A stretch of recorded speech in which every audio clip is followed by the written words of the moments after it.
नमस्कार। देश दिन भर में आपका स्वागत है। मैं हूं आकाश सोनी। जब औरत ही औरत की सबसे बड़ी दुश्मन बन जाए तो उसे कौन बचाए।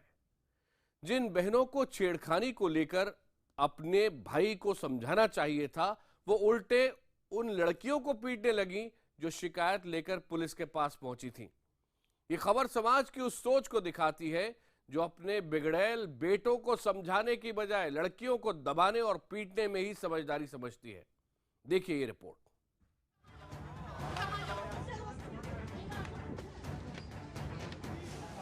मजनू की सरेआम चौराहों पर पिटाई की तस्वीरें तो आपने बहुत देखी होंगी, लेकिन अब जो तस्वीरें हम आपको दिखाने जा रहे हैं उसे देखकर आप हैरान रह जाएंगे।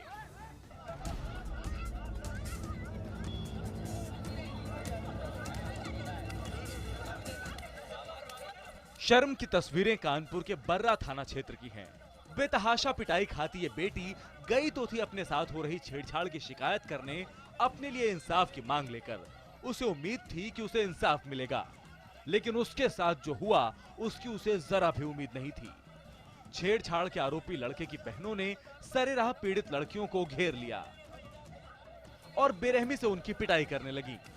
लड़की बचने की कोशिश भी करती है, लेकिन मंचलों की बहनों पर मानो गुस्से का भूत सवार था। वो उस लड़की को बख्शने को तैयार नहीं थी जिसने उनके भाई पर छेड़खानी का आरोप लगाया था। ऐसे में शिकायत करने गई लड़की की बचने की सारी कोशिशें बेकार नजर आईं।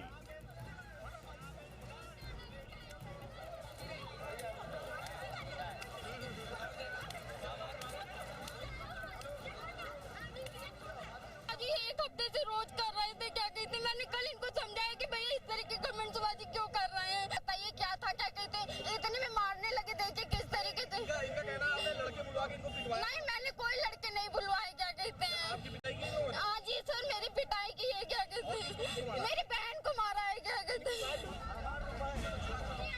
गौर से देख लीजिए मंचलों की बहनों को। ये वो बहनें हैं जो अपने भाई की शिकायत नहीं सुन पाई। होना तो ये चाहिए था कि बहनों को भाई से तहकीकात करनी चाहिए थी, समझाना बुझाना चाहिए था। एक महिला होने के नाते भाई को सजा देनी चाहिए थी कि भविष्य में वो ऐसा ना करे, लेकिन ऐसा कुछ नहीं हुआ। सरेराह बेटी बेइज्जत होती रही। इस दौरान मौजूद भीड़ तमाशबीन बनी रही। बेरहमी से पिट रही इस लड़की पर किसी को जरा भी दया नहीं आई। अपने भाई के खिलाफ छेड़खानी के आरोपों से तमतमाई बहनों ने यह भी नहीं सोचा जिस आरोप से उन्हें इतना गुस्सा आ रहा है, अगर ये आरोप सच हुए तो आरोप लगाने वाली लड़कियों पर क्या बीत रही होगी। हद तो ये कि इस दौरान कुछ लोग एक बेटी की पिटाई की तस्वीरें कैमरे में कैद करते नजर आए। बेहतर होता ये हाथ उसकी मदद के लिए उठते। अब आपको सुनाते हैं उन लड़कों को जिन पर छेड़खानी का आरोप लगा है। 20-25 लड़के लेके और धड़ापड़ मारने लगी। मैंने कहा भी भाई पहले मेरी बात तो सुनो, बात तो सुनो। इन लोगों ने कोई बात नहीं मेरी सुनी, बस सीधे मारने लग गई। हालांकि इसी दौरान भीड़ में से किसी ने पुलिस को सूचना दे दी। बता दें कि यह तमाशा 1 घंटे से भी ज्यादा समय तक चला, मगर सूचना मिलने के बाद भी बर्रा पुलिस मौके पर समय से नहीं पहुंची। महिलाओं को इज्जत देने के लिए माहौल घर से ही तैयार किया जा सकता है। कपड़े बदलने से कुछ नहीं होता, जरूरी है कि समाज अपनी सोच बदले। इन सब के बीच सवाल ये कि कब तक हमारा समाज तमाशबीन बना रहेगा। Bureau report, IBN 7। देश दिन भर में अब आपको दिखाते हैं एक ऐसी तस्वीर जिसे देखकर आप दहल उठेंगे। मामला ग्वालियर का है। यहां एक शख्स ने अपने भाई के साथ मिलकर अपनी ही नाबालिग बेटी को पीट पीट कर मार डाला। इस दौरान एक हैरान कर देने वाली तस्वीर देखने को मिली। वहां मौजूद गाय हत्यारों पर टूट पड़ी क्योंकि उसका बछड़ा इन सब के बीच में फंस गया था। सवाल यह है कि जानवर कौन?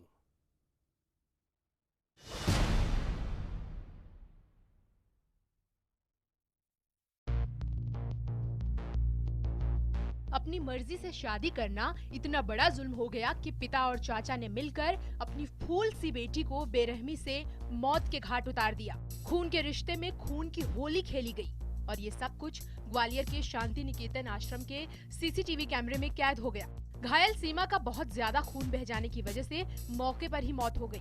अब आपको बताते हैं कि आखिर एक पिता पर खून क्यों सवार था। सीमा गुर्जर नाम की ये लड़की मूल रूप से मुरैना की रहने वाली थी। दरअसल सीमा ने लव मैरिज कर ली थी। इस मामले की शिकायत मिलने के बाद पुलिस ने सीमा को कोर्ट में पेश किया। सीमा ने अपने घर वालों के साथ जाने से इनकार कर दिया, जिसके बाद कोर्ट ने लड़की को नारी निकेतन भेज दिया। इससे नाराज सीमा के पिता और चाचा शुक्रवार सुबह नारी निकेतन पहुंचे। यहाँ लड़की से मुलाकात के बहाने वो अंदर दाखिल हो गए।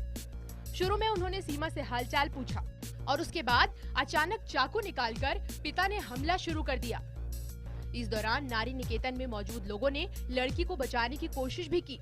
वहाँ मौजूद गाय आ गई, उसने सीमा के चाचा और पिता पर हमला कर दिया। इस दौरान यहाँ आज इंसान और जानवरों के बीच का फर्क साफ साफ नजर आया।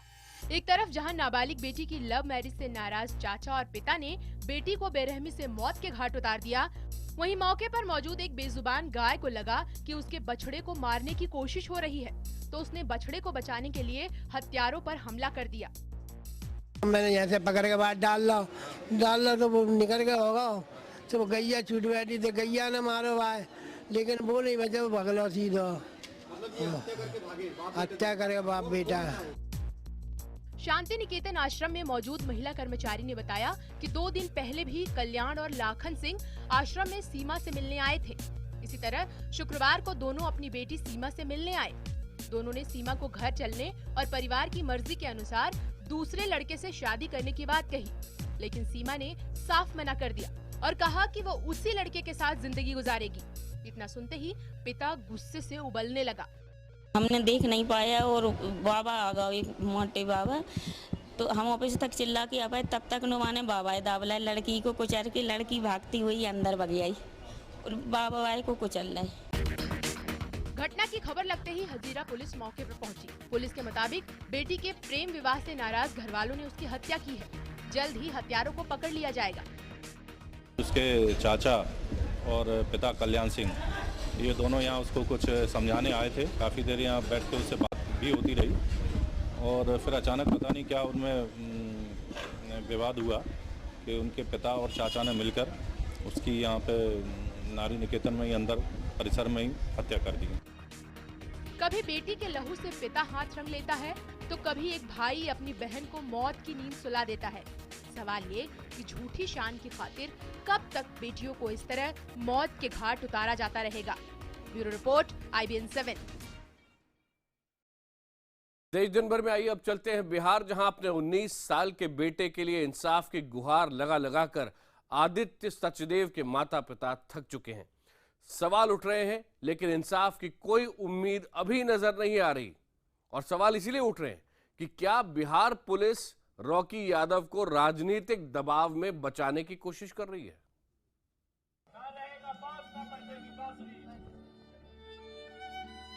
मेरा कलेजा फट रहा।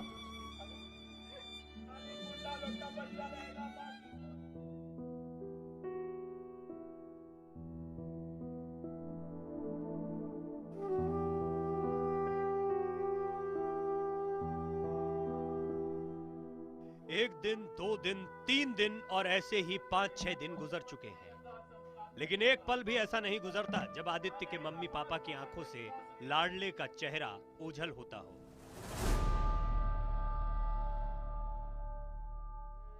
हर गुजरते दिन के साथ इंसाफ की आस अब टूटने लगी है। परिवार के मुताबिक इंसाफ मिलने में हो रही देरी की वजह से पुलिस पर से विश्वास उठता जा रहा है। आदित्य के परिवार का आरोप है कि पुलिस सबूत मिटा रही है और जांच में जानबूझकर लापरवाही बरत रही है। जो बच्चा था, जो वस्त्र पहना हुआ था, वो ऐसे ही लावारिस हालत में बाहर बिक दिया गया। उसके बाद जो हथियार, जो सामान, जो गन व पिस्तौल जो भी था, उसके साथ ऐसे ही उंगलियां लगाई जा रही हैं। तीसरा ये गलती देख लीजिए, 2 टुकड़े में पता नहीं कैसे हो जाता है और टाइम का भी समझ नहीं आता है। गया पुलिस ने आदित्य के परिवार को इसकी भी वजह दी है। पुलिस ने FIR करने में 24 घंटे लगाए। पुलिस ने सबूत के तौर पर आदित्य के कपड़े फॉरेंसिक जांच के लिए फौरन नहीं भेजे। आदित्य के परिवार को उसका खून से सना कपड़ा पोस्टमार्टम हाउस के बाहर मिला। मीडिया में दिखाए जाने के बाद पुलिस ने आदित्य के कपड़े फॉरेंसिक जांच के लिए भेजे। यही नहीं, रॉकी की गिरफ्तारी के बाद प्रेस कॉन्फ्रेंस करने आई गया पुलिस ने खुद ही सबूत मिटाने में मदद की। आरोपी रॉकी की पिस्टल दिखाते हुए खुद एसपी साहब बिना ग्लव्स के इस पिस्टल को छूते नजर आए। माना जा रहा है कि ऐसा कर उन्होंने फिंगरप्रिंट्स मिटाने में मदद की। इसके अलावा पुलिस ने अब इस मामले के मुख्य आरोपी रॉकी का बयान आईपीसी की धारा 164 के तहत दर्ज नहीं कराया है। इसे लेकर भी सवाल उठ रहे हैं।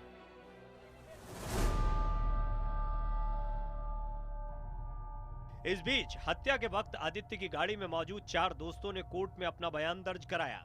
इनके नाम है नासिर हुसैन, आयुष अग्रवाल, मोहम्मद कैफ, अंकित कुमार। एक एक कर आपको आदित्य के दोस्तों के बयान दिखाते हैं।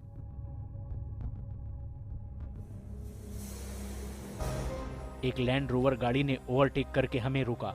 गाली गलौज करते हुए मुझे पिस्टल की बट से नाक पर मारा। मेरी नाक से खून निकलने लगा। मारने वाला बोल रहा था, मैं बिंदी यादव का बेटा रॉकी हूँ, हमसे पंगा मत लेना। और जब हम गाड़ी आगे बढ़ाने लगे तो पीछे गोली की आवाज आई। तभी पिछली सीट पर बैठे दोस्त ने बताया कि आदित्य को गोली लग गई है। वे लोग बोल रहे थे कि बिंदी यादव के बेटे से पंगा लेता है। रॉकी यादव नाम है मेरा। और नासिर ने गाड़ी आगे बढ़ाई, तभी पीछे से गोली चली और आदित्य को लग गई, जिसके बाद हम लोग मेडिकल कॉलेज गए। कुछ लोग नासिर और कैफ को गाड़ी में मारने लगे और नासिर बाहर निकलकर बोला, मैं बिंदी यादव का बेटा हूँ, मेरा नाम रॉकी है, मुझसे पंगा मत ले। आदित्य के सारे दोस्तों का बयान लगभग एक सा है। किसी ने रॉकी को गोली मारते देखने की बात नहीं कही। सवाल ये कि क्या वाकई आदित्य के दोस्तों ने कातिल को नहीं देखा? कहीं आदित्य के दोस्तों पर दबाव तो नहीं कि आदित्य के सिर में लगी गोली जब्त पिस्टल से ही चली है? और मौके से जो पिस्टल मिली थी उसका लाइसेंस रॉकी यादव के नाम से है और साथ में कुछ जिंदा कारतूस भी मिले थे। यही नहीं, पुलिस अभी तक आदित्य की हत्या के आरोपी रॉकी के ड्राइवर को गिरफ्तार नहीं कर पाई। परिवार को शक है कि रॉकी को बचाने के लिए ड्राइवर हत्या का दोष अपने सिर ले सकता है। इसके अलावा आदित्य सचदेवा की पोस्टमार्टम रिपोर्ट में कहा गया कि बुलेट की गोली 2 हिस्सों में टूट गई थी। उसी पोस्टमार्टम में कहा गया कि एक गोली पीछे से लगी है। ऐसे में सवाल खड़े होते हैं कि आखिर ये कैसे संभव है। सवाल ये भी उठ रहे हैं कि रॉकी बच तो नहीं जाएगा, इस केस को कमजोर करने की कोशिश तो नहीं की जा रही। सवाल ये भी कि किसके इशारे पर केस को कमजोर किया जा रहा है, कहीं हत्या को हादसा साबित करने की कोशिश तो नहीं। इसी बीच आदित्य सचदेवा के परिवार को सुरक्षा मुहैया करा दी गई है। गया में आदित्य के घर पर 2 कांस्टेबल तैनात कर दिए गए हैं। पिता श्याम सचदेवा की नेताओं से उनका दर्द समझने और राजनीति नहीं करने की अपील है। अब परिवार मुख्यमंत्री से इंसाफ की गुहार लगा रहा है। मैं आज भी अपने मुख्यमंत्री और उप मुख्यमंत्री से कहता हूं, वो राष्ट्र के नाम एक अच्छा संदेश दिलवाएं। एक अच्छा संदेश दिलाने के लिए वो मेरे बच्चे की राजनीति ना करके कोई भी पार्टी एक बच्चे का इंसाफ करके एक अच्छा संदेश पूरे राष्ट्र को दे। माँ बाप का दर्द समझिए नीतीश जी। मुख्यमंत्री नीतीश कुमार चुनावी दौरे पर फिलहाल वाराणसी में हैं। 6 दिन गुजर गए, लेकिन नीतीश ने परिवार का दर्द बांटना जरूरी नहीं समझा। हालांकि सियासत की मजबूरी ऐसी कि पटना से वाराणसी जाना उन्हें ज्यादा आसान लगा। जाहिर है ये विपक्ष के लिए भी बड़ी सियासत का मौका है, इसीलिए हर कोई सरकार को आईना दिखा रहा है कि नीतीश कुमार जी जरा सुशासन की परिभाषा बता दें।